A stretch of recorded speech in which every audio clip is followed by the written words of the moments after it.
जय हिंद बच्चों। जैसे ही हम लोग पीछे के क्लास अपने कंप्लीट कर लिए थे, कुछ क्वेश्चन बचे हुए थे जिसमें मेरे को अभी बहुत कुछ समझाना था। इसमें आज हम समझेंगे। आज हमारा टॉपिक होगा महत्तम पूर्णांक फलन। ठीक है, जो कि सबसे इंपॉर्टेंट है जेई एनडीए वगैरह के लिए, क्योंकि देखिए इसमें अभी ग्राफ से आप समझेंगे। उसके बाद आगे जब जाएंगे तो वहां पे बहुत सारे कॉन्सेप्ट ऐसे आएंगे जो इसके क्वेश्चन होंगे, और मैं आपको बताऊंगा कि 3.9 या फिर 3.99 रहता है तो वहां पे 3 क्यों यूज कर देते हैं। ये सब चीजें आज अपन क्लियर कर लेंगे, क्योंकि मैथ्स में ज्यादातर बच्चे इसी में गलती करते हैं। तो आज देखते हैं और समझते हैं महत्तम पूर्णांक फलन, जिसको इंग्लिश में कहेंगे ग्रेटेस्ट इंटीजर फंक्शन। ठीक है, तो मैं सबके बारे में बेसिक से बात करूंगा आज, क्योंकि आज थोड़ी क्लास लंबी हो सकती है, लेकिन आप आज हम पूरा कंप्लीट कर देंगे, जिससे कि कल अपन 2.3 को प्रश्नावली जो एक्सरसाइज जो हमारा होगा कल उसको कंप्लीट करेंगे। ठीक है, तो चलिए आज स्टार्ट करते हैं अपन।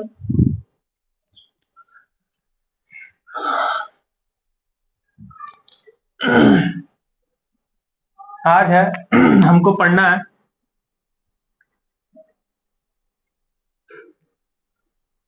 महत्तम पूर्णांक फलन। ठीक है, देखिए ये जो महत्तम पूर्णांक फलन है इसको इंग्लिश में कहते हैं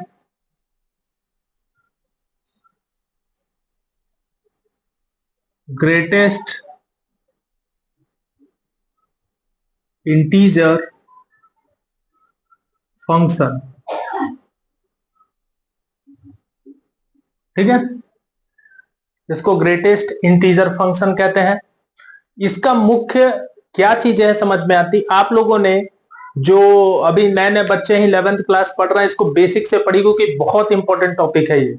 क्योंकि इसलिए इंपॉर्टेंट टॉपिक है जो कि जितने बच्चे हैं, आई होप मैं अच्छे से जानता हूं, मुझे विश्वास होगा कि इतने सारे ऐसे बच्चे होंगे जिनको इसके बारे में जानकारी तक नहीं होगी। वो 11th पढ़ चुके होंगे, पास हो चुके होंगे, लेकिन उसके बारे में जानकारी नहीं रखते होंगे। क्योंकि आईआईटी जेई जैसे एग्जाम, क्योंकि बच्चे लोकल जो गांव वगैरह के बच्चे होते हैं उनको टीचर भी बहला फुसला देते हैं कि आप इसको मत पढ़िए, आप नंबर बनाइए 90%, 93%, 94%, और उसके बाद आप जब मेन एग्जाम होगा, आईआईटी हो गया, जेई हो गया, एनडीए हो गया, जब इसे एग्जाम को देने जाएंगे तो इसमें आप बिल्कुल फेल होंगे, बिल्कुल फेल हो जाएंगे।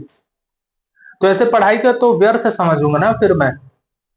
वैसे पढ़ाई मत करिए, करना है तो बढ़िया तरीके से करिए। तो चलिए आज हम इस पे बात करते हैं। देखिए इसका सीधा सीधा फंडा बताता हूं। इसका फॉर्मूला होता है एफ एक्स एक्स ब्रैकेट में, देखिए ब्रैकेट में एक्स लिखा जाता है, जो बड़ा ब्रैकेट होता है ना उसमें एक्स को मैंने लिखा। मतलब कि इसका मतलब y होता है, एफ एक्स का मतलब बता दिया कि एफ एक्स मतलब function of x, y is equal to f x, या फिर उसको y कह सकते हैं, ब्रैकेट में x होगा। ठीक है, अब x की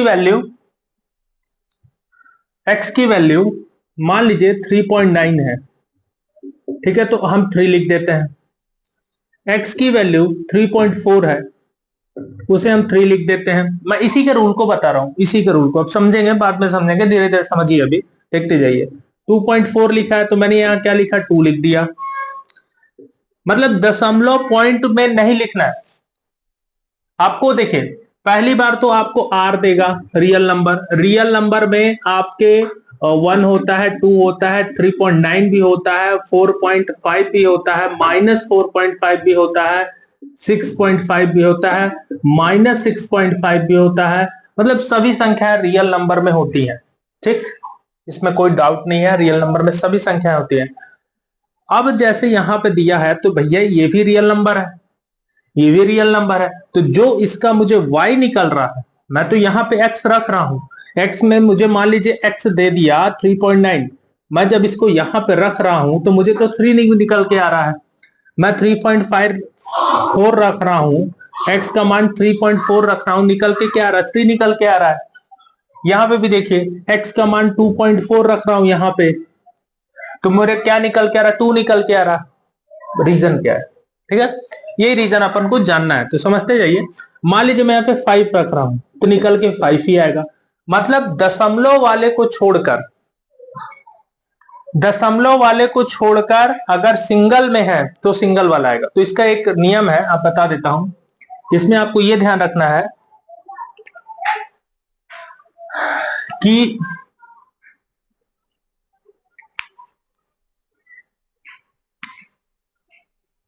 x या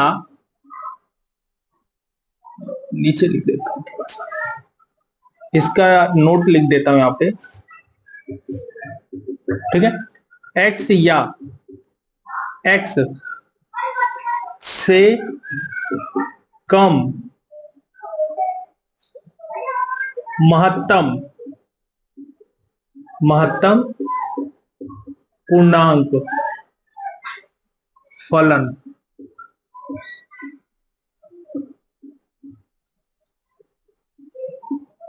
लिखते हैं, ठीक है।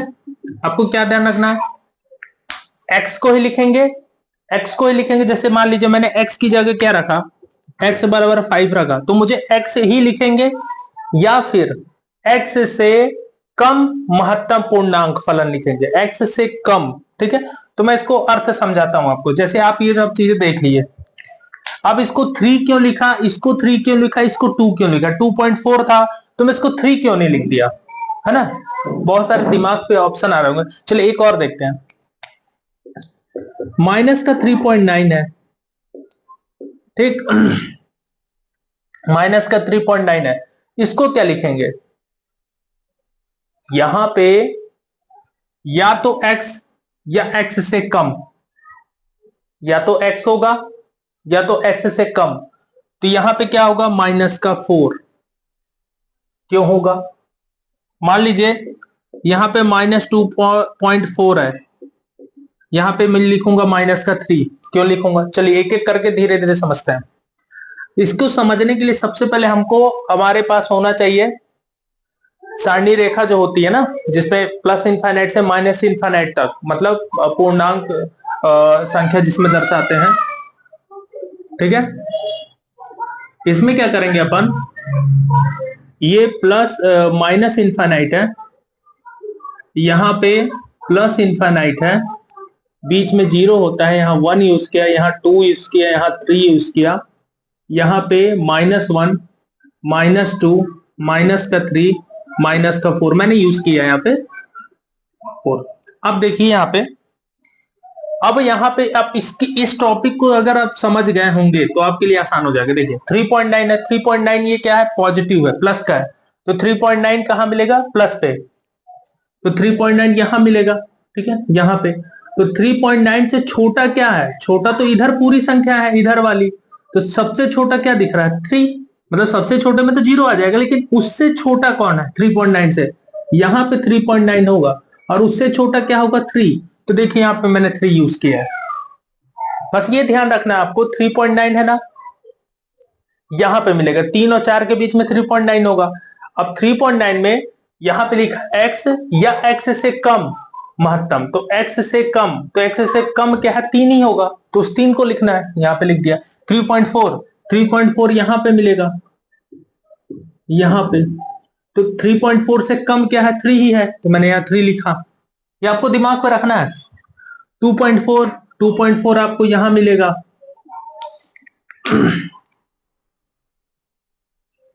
ठीक है, 2.4 यहां पे मिलेगा, ठीक। तो 2.4 से कम छोटा महत्तम पूर्णांक, तो छोटा क्या है 2, तो मैंने यहां पे 2 लिखा, ठीक।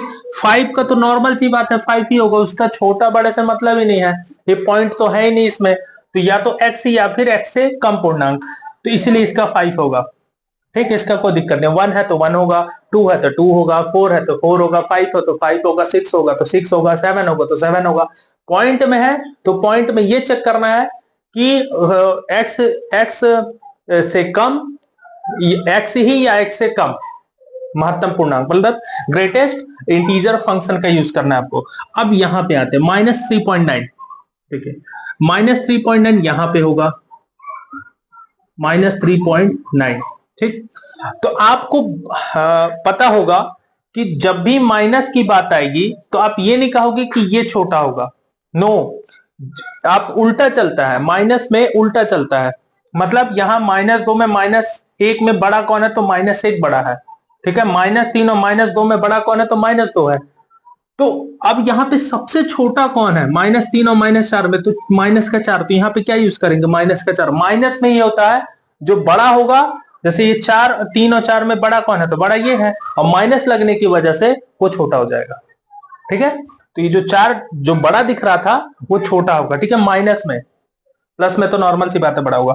2.4 यहां पे मान लीजिए, ठीक है, 2.4 यहां पे माइनस का। तो अब इससे छोटे की बात कर रहा है, एक्स छोटा, तो ये -3 होगा, यह -3 यूज किया। तो ये चीजें आपको ऐसे करनी है इस फंक्शन के लिए, ठीक है। अब इसके भी कुछ रूल रेगुलेशन होते हैं, किस तरह से रूल के साथ फॉलो किया जाता है। मैं इसको आपको आलेख जो है इसका जो खींचते हैं वो उस तरीके से मैं बताऊंगा, तो आपको कोई प्रॉब्लम नहीं होगी, ठीक है। तो चलिए स्टार्ट करते हैं। ये आपको समझ में आया होगा कि fx जो यूज करेंगे वो ब्रैकेट में x होगा, ठीक है, जो कि ग्रेटेस्ट इंटीजर फंक्शन में यूज किया जाता है, ठीक। नोट में मैंने लिखा कि x या x से कम महत्तम फलन को लिखा जाएगा, ठीक है। या तो अगर 5 है तो 5 को ही लिख देंगे, अगर x की जगह 5 है, x बराबर 5 है, यहाँ पे 5 होगा तो डायरेक्ट 5 को लिखा जाएगा। लेकिन यदि 2.4 है तो ये चेक करना कि इससे छोटा क्या है, ठीक है, इससे छोटा क्या है। तो 2.4, 4 तो ज्यादा चला गया ना, पॉइंट पे 4, तो उसको छोटे वाले को 2 को लिखेंगे। -3.9, -3.9 में माइनस का 4 छोटा पड़ेगा, तो -4 को लिखेंगे। -2.4 है तो इससे छोटे वाले को लिखेंगे, तो इससे छोटे वाले कौन सा होगा, -3 होगा। तो ये चीजें समझ में आ गई। अब चलते हैं, क्योंकि अंतराल चेक करना है, देखिए इन -3 और -2 के बीच में अंतराल बन रहा है, इसका अंतराल को चेक करते रहना आपको। तो चलिए इसको आगे करके दिखाता हूं।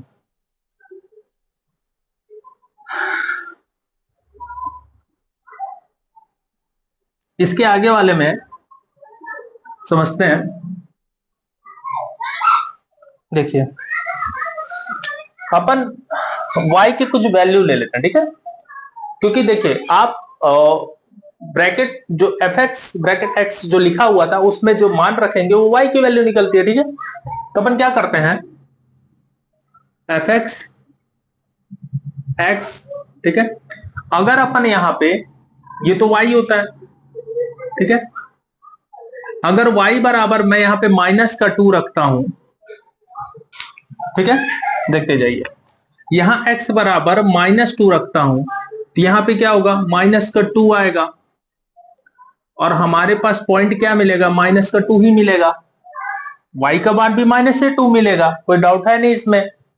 पर इसको लिखेंगे कैसे, तो इसको देखिए, -2 बड़ा छोटा है, बराबर है किससे, x से, और x जो है बड़ा है किससे, -1 से, ठीक है। कंडीशन चेक करनी है, -2 और -1 के बीच में है ये x, मतलब -2 और माइनस, जैसे खींचते हैं ना आप, यहाँ 0 होता है, या -1 और -2, तो देखिए इन दोनों के बीच में ये x का वैल्यू है, ये ध्यान रखना है आपको, ठीक है। इन दोनों के मतलब -2 को यूज किया, और जो कि -1 इससे बड़ा है, तो हमको -2 को मैंने छोटे वाले भाग को लिया, ठीक है। तो x के बड़े बराबर मैंने -2 रखा है। इस तरह से वैल्यू आपको समझनी है यहाँ पे, ठीक। इसी तरह आगे बढ़िए, यहाँ पे नेक्स्ट पॉइंट पे मैं डायरेक्ट कर रहा हूं, यहाँ पे -1 यूज किए,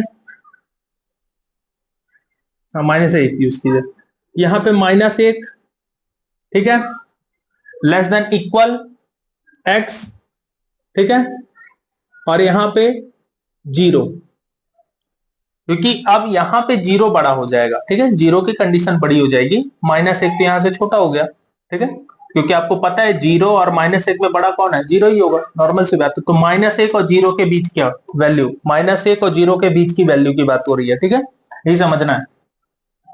यहाँ पे 0 x, ये किसका होगा, 1, तो 0 और 1 के बीच बराबर वाले मार्क का मतलब जिसको लिखे हैं अपन, इसको लिखे नहीं है, इनके बीच के अंतराल, जैसे आपको मैंने पढ़ाया था ना पीछे, कि जब ब्रैकेट 0 और 1 की बात आएगी तो 0 और 1 के बीच में जितने भी वैल्यू होंगी उन सबको लिखना है। स्टार्टिंग जब मैंने किया था ब्रैकेट को समझाया था कि कौन सा ब्रैकेट जब यूज करते हैं, क्लोज करते हैं, ओपन करते हैं, तो किस कंडीशन पे करते हैं। तो आपको पता होगा कि मैंने अगर कहा था कि 1 और 2 है, तो 1 यूज किए लेकिन उसके बीच वाले को यूज करेंगे, जितना 1.1 है, 1.2 है, 1.3 है, 2 को यूज नहीं कर रहा है, 2 को यूज नहीं कर रहा है, ठीक है। उसी तरह यहां 0 को यूज किए लेकिन 1 का यूज नहीं किए, ठीक है। तो 0 और 1 के बीच वाली जितने भी हैं, आगे बढ़िए। फिर देखिए यहां पे अपन 1, यहां 1 यूज किए और ये 2, 1 और 2 के बीच का अंतराल में होगा x, ठीक है, 1 और 2 के बीच में। उसी तरह y बराबर 2, यहाँ पे 2 यूज किए, 3 मतलब 2 और 3 के बीच में ये 2 होगा, ठीक है, मतलब 2 और 3 के बीच में ये 2 है, ठीक। ये कंडीशन हो गई, पॉइंट की बात नहीं कर रहा हूं। अब इससे अपने को बनाना है ग्राफ। क्या बनानी है? ग्राफ। ये अगर आपको समझ में आ गया तो ग्राफ आसानी से बन जाएगा।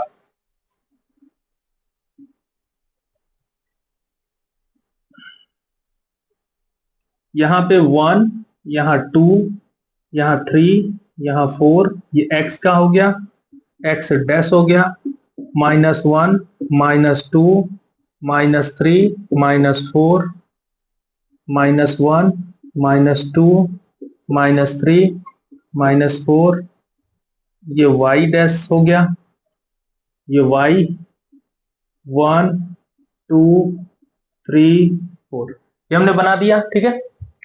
अब देखिए इसमें हमको जो चीजें चेक करनी है, सबसे पहले y पे -2, तो y आपको दिख रहा होगा, ये है -2, तो यहां से पूरी रेखा इस तरह बना दीजिए, ठीक, -2 दोनों तरफ। अभी आगे करते हैं, y पर -1, y पर -1, ये है -1, इस पे बना दीजिए, यहां से चली गई, ठीक। फिर देखिए y पर 0, 0 तो नॉर्मल सी बात है, यहीं से जाएगा, कोई दिक्कत नहीं है। y बराबर 1, तो y बराबर 1 ये चला गया, y बराबर 2, y बराबर 2 ये चला गया, ठीक है। अब देखिए, अब इस तरह तो हर एक नहीं खींचा जा सकता, तो इसका रूल क्या होता है देखिए। अब एक चीज आपको बताता हूं, जो मैंने स्टार्टिंग में जब ब्रैकेट को समझा रहा था तो उसमें कुछ चीजें बताई थी आपको। जब ये बड़ा ब्रैकेट लग रहा था, बड़ा ब्रैकेट जब मैं यूज कर रहा था, तो इसका मतलब होता था कि ये 2 शामिल है, मतलब 2 को हमने लिखा है, ठीक, 3 शामिल नहीं है। तो उसी तरह ये -2 में बराबर का चिन्ह लगा है ना, तो जब ये शामिल होगा तो वहां गोले को भर दिया जाएगा, ठीक है। और ये -1 शामिल नहीं है तो वहां गोला बना दिया जाएगा। बातें समझिएगा। अगर मैं यहाँ पे -2 शामिल है तो वहां गोले को भरेंगे, और अगर -1 शामिल नहीं है तो हम गोला बनाएंगे। तो चलिए इसको करके दिखाता हूं अभी मैं आपको। ये देखिए -2 और -1 के बीच में इसका अंतराल है ना, -2 -1, तो देखिए यहाँ पे -2 -1 ये दिख रहा है, यहाँ वाला ये, ठीक। तब देखिए -2 शामिल है, तो शामिल है तो इस गोले को क्या करेंगे, भर देंगे। पर -1 शामिल नहीं है तो यहाँ पे क्या बना देंगे, गोला, ठीक, समझते जाइए। -2 सम्मिलित है, सम्मिलित है, देखिए शामिल है यहाँ पे, तो -2 के सामने हमने क्या बना दिया, गोले को भर दिया। पर यहाँ पे गोले पर भरेंगे नहीं, उसको छोड़ देंगे, मतलब वो शामिल नहीं है। मतलब 0 का मतलब शामिल नहीं है, गोला जो बना हुआ है, और ये जो भरा हुआ है वो शामिल है।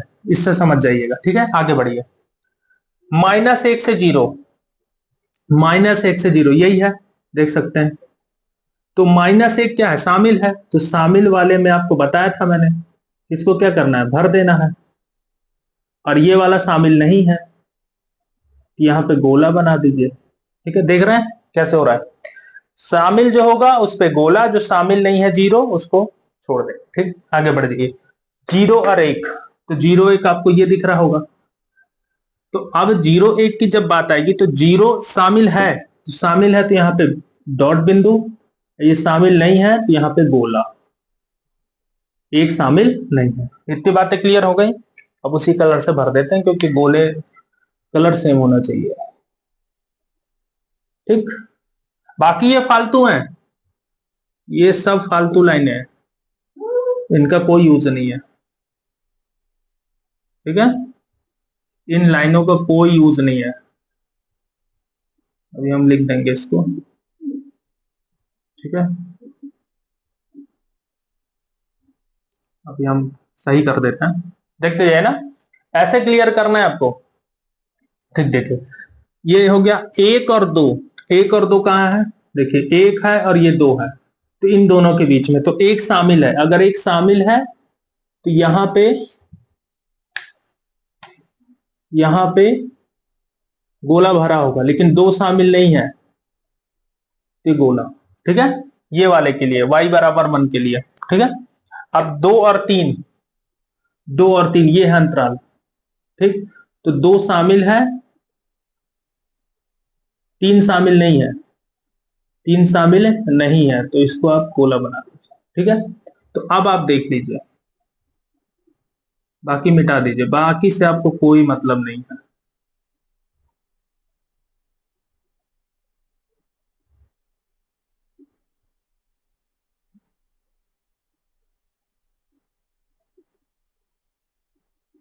बाकी से आपको कोई मतलब नहीं है।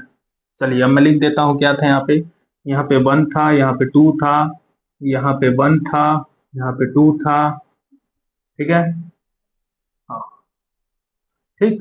अब यहाँ पे आपको क्या दिखाई दे रहा है, जो बना हुआ है वो एक सीढ़ी की तरह बना है, ये ऐसे, ठीक है।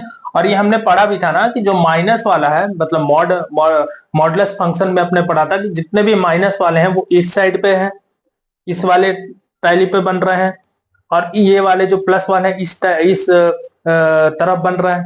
हमने चेक भी किया था उस टाइम पे। तो इस तरह से आप कह सकते हैं कि आपका जो ग्रेटेस्ट इंटीजर फंक्शन होगा इस तरह बनाया जाएगा। तो जो अभी मैंने समझाया कि -2 -1 के बीच में ये बनेगा, बस ये ध्यान रखना है आपको कि जो यदि सम्मिलित है उसको भर दिया जाएगा, गोला भरा होगा, और जो सम्मिलित नहीं है वो गोला खाली होगा, ठीक है, गैपिंग होगी उसमें। तो ये आपको जो मैंने आज समझाया ये चीजें आपको समझ में आ गई होगी। चलिए इसके बाद अपन नेक्स्ट जो बचे हुए जो हमारे हैं उसको कंप्लीट करते हैं, आज उदाहरण भी कंप्लीट करेंगे अपन।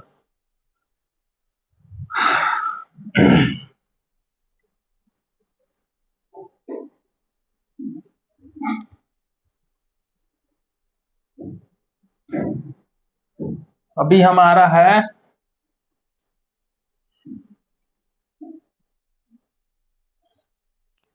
अभी समझाना है आपको। अब वास्तविक फलनों का बीज गणितीय, ठीक है, अलजेब्रा ऑफ रियल फंक्शन, ठीक है, इसको समझते हैं। तो चलिए इसको पहले अपन कर लेते हैं। इसमें कुछ है नहीं, देखिए इसमें जो वास्तविक फलनों का बीजगणितीय का चार इसके ऐसे निकल रहा है, जैसे कि दो वास्तविक फलनों का योग, दो वास्तविक फलनों का घटाना, दो वास्तविक फलनों का भाग, दो वास्तविक फलनों का गुणा, ठीक है, और दो अचर पदों में गुणा, दो वास्तविक फलनों के। तो ये चीजें हैं, तो इसको समझ लेते हैं अपन क्या क्या है।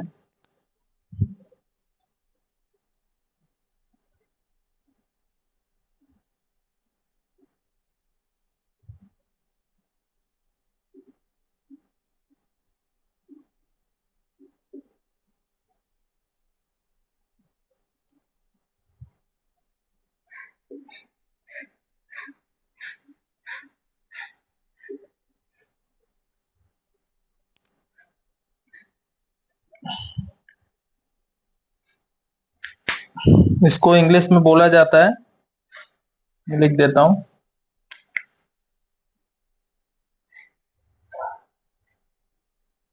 अलजेब्रा ऑफ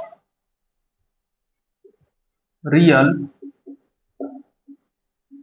फंक्शन, ठीक है, ये कहा जाता है। इसमें क्या क्या आता है, फर्स्ट पे आएगा आपका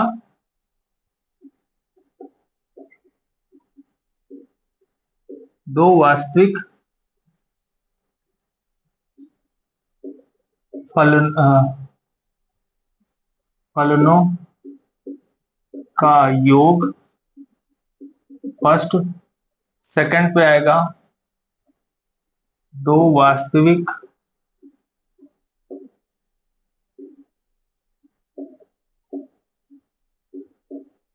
फलनों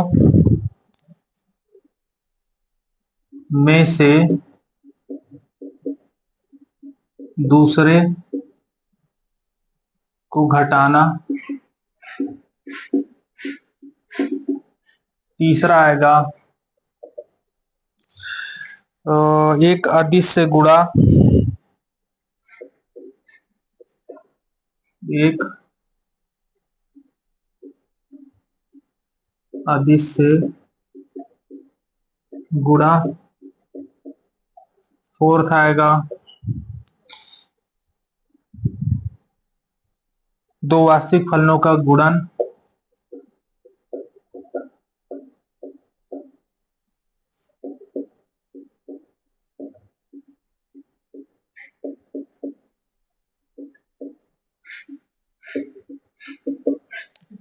फोर्थ आएगा सॉरी फिफ्थ आएगा दो वास्तविक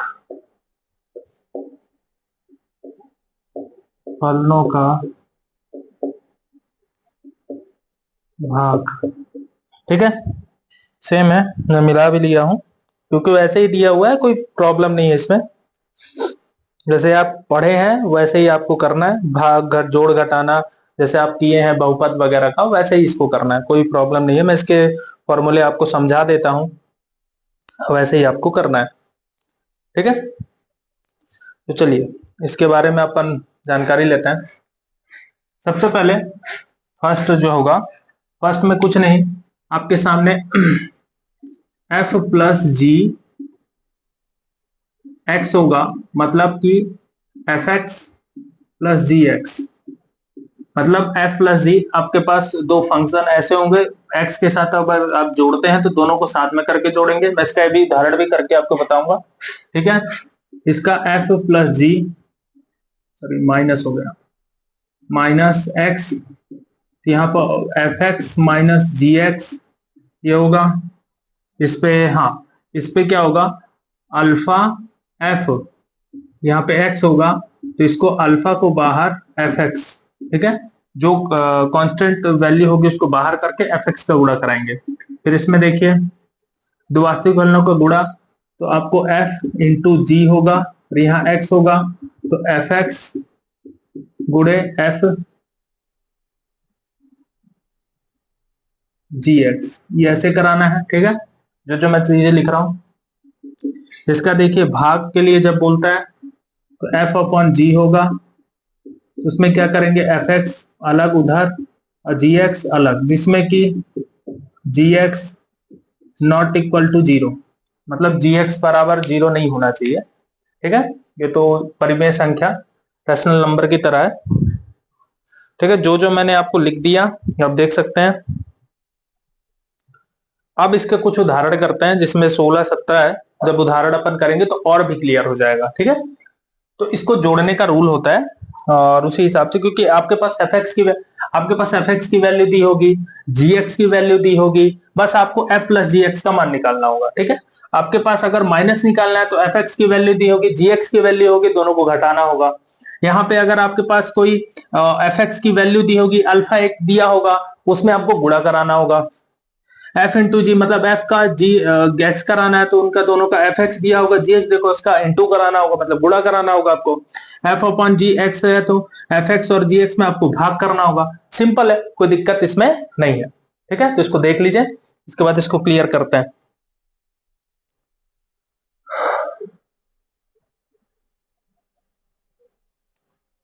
मिटा देते हैं इसको।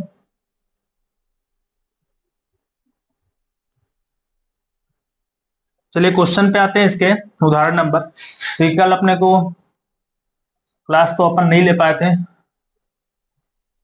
आज कंप्लीट कर देते हैं इसको।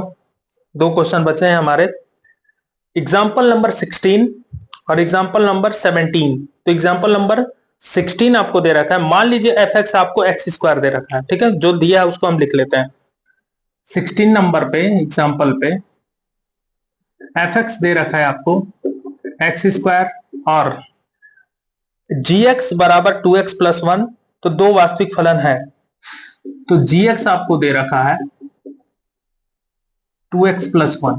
अब आपको क्या क्या निकालना है? सबसे पहले जो निकालना है वो होगा एफ प्लस जी एक्स, ये निकालना है। एफ माइनस जी, ये निकालना है। ठीक है, एफ जी एक्स मतलब गुणे वाला, फिर भाग वाला, ये आपको निकालना है। ठीक है, तो चलिए इसको जल्दी से करते हैं अपन, बिना किसी देरी के, क्योंकि बड़ा सिंपल है, इसमें आपको दिक्कत नहीं होनी चाहिए। तो सबसे पहले अपन निकालते हैं एफ प्लस जी एक्स। तो देखिए एफ एक्स और प्लस जी एक्स, ये यूज करते हैं। तो देखिए एफ एक्स का मान कितना है? X square. जी एक्स की वैल्यू कितनी है? 2x plus 1। इसके अतिरिक्त तो कुछ करना ही नहीं होगा, यही आंसर है, यही आंसर होगा। अब एक्स स्क्वायर जी एक्स की वैल्यू ये, सिंपल। इसको देखिए क्या लिखेंगे? एफ एक्स माइनस जी एक्स। ठीक है, अगर इसको जब कर रहे हैं, एफ एक्स का मान कितना है?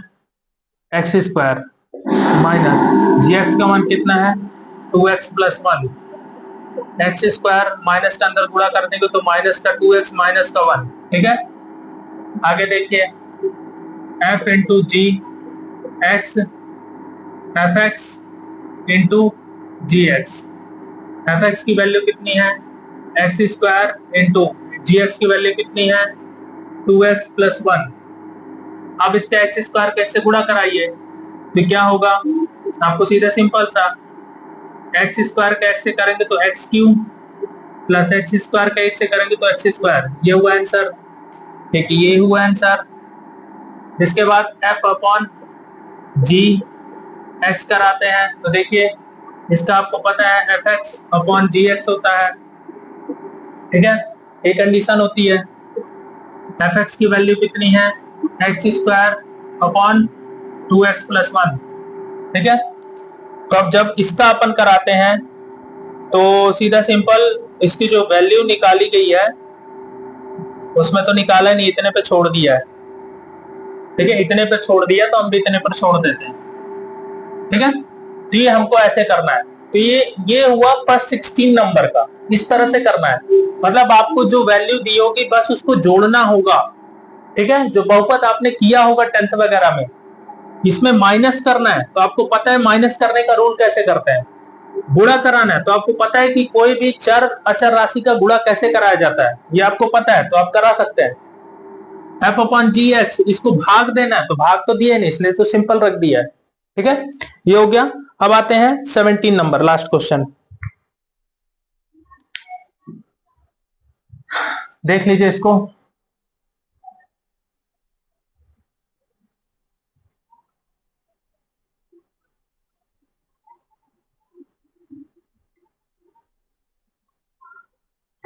लास्ट नंबर दे रखा है कि f x under root x है, जी एक्स एक्स है, तो ऋणात्तर वास्तविक संख्याओं के लिए, ठीक है, ऋणात्तर वास्तविक संख्याओं के लिए इसको निकालना है। मतलब माइनस ऋणात्मक वास्तविक संख्या, मतलब -1 -2 -3, ये जितनी भी धनात्मक नहीं लेनी है अपने को, माइनस वाली लेनी है। तो वो ऐसा बोला है, लेकिन हमको अपने नियम के हिसाब से जैसा बोला वैसे करना है। ठीक है, वो सेम वैसे निकालना जैसे वो दिया था।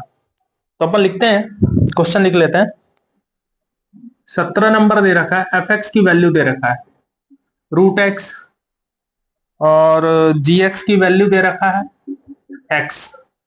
आपको निकालना है कि एफ प्लस जी एक्स, ये एफ माइनस जी x, F into g x comma F upon जी एक्स, ये हमको निकालना है। ठीक है, तो चलिए एक एक करके सबको निकालते हैं। कोई डाउट नहीं, इसमें कोई प्रॉब्लम आपको नहीं जाएगी। ठीक है, तो चलिए, तो सबसे पहले